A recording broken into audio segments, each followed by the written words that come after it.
नमस्कार बंधुगण जदि आपण मध्य पीएम किसान सम्मान निधि योजनार जड़े हिताधिकारी अटंती एवं आपणकर परवर्ती किस्ती अर्थात 23तम किस्ती टंका को अपेक्षा कर रही तेबे आज भिडियोटी आपण बहुत बहुत गुरुत्वपूर्ण होगाकू जाऊँच। दर्शक बंधु आपण मैंने देखिथिबे एबे सोशल मीडिया रे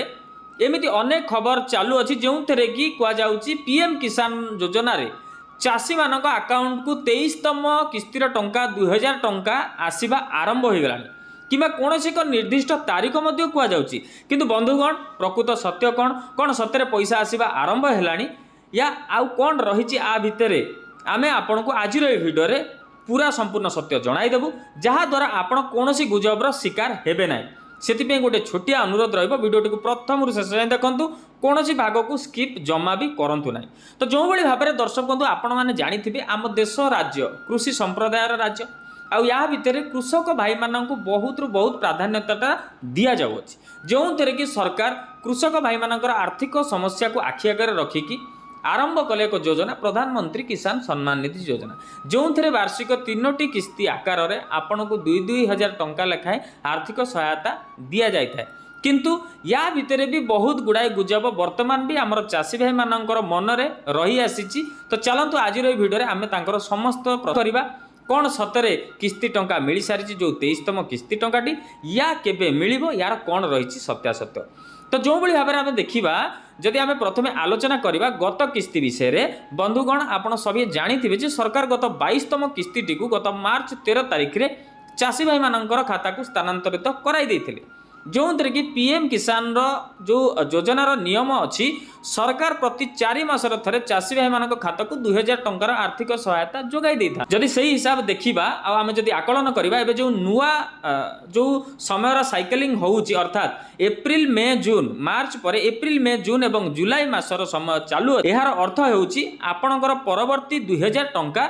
जून मास शेष सप्ताह को लेकिन जुलाई मास मध्य कौन समय भी आसीपे। सरकार तो एपर्यंत कौन गोटे सफा तारीख घोषणा करना तेणु जदि कहीं आपन को कहते जे आज ही पैसा आसो तेबे ताहा एक गुजब अटे। तो चलते आउ कि आम यार पक्ष जानी नवा जमती कि आपण दर्शक बंधु जानी तारीख अपेक्षा आउ एक बड़ अपडेट होउची जहाँकि आपण मानक पई जानिबा बहुत जरूरी। सरकार कौन कहते ना जे एथर केवल सही चाषी भाई मानक खाता को 2000 टंका आसो जो मानकर अकाउंट संपूर्ण रूपे ठीक थी एथिपाई कि सरकार जून 30 तारिख पर्यंत केवाईसी जो स्थिति अच्छी तार समय सीमा को बढ़ाई जदि आपण ए पर्यंत आपणकर केवाईसी करना किंबा आपण बैंक अकाउंट सहित आधार कार्ड रो लिंक करना तेबे आगामी किस्ती तो दूर कथा आपण नाम ए योजनार कटि मध्य जाइपारे सेतिपाई कि आपण कौनसी भी डेरी न करी अपेक्षा न करी आपण आपणकर निकटस्थ जनसेवा केंद्र या कॉमन सर्विस सेंटर को जातु एवं आउ एक कार्य भी आपण करि परिबे पीएम किसान रो ऑफिशियल वेबसाइट को जाई मध्य आपण आपणकर केवाईसी स्टेटस चेक करि परिबे। जदि आपण जानि नाहंती केमती चेक करा जे बोली जदि आपण कमेंट करिवे हमकु आमे आउ एक स्वतंत्र वीडियो रे केबो भाव रे आपण आपणकर स्थिति को जांच करि परिबे ता ऊपर आमे आलोचना करी एक स्वतंत्र वीडियो बनाई दो। ता सहित दर्शक बंधु कोन ना आपण को केवल पोर्टल को जाई कि नो योर स्टेटस ऊपर क्लिक करबा को हेबो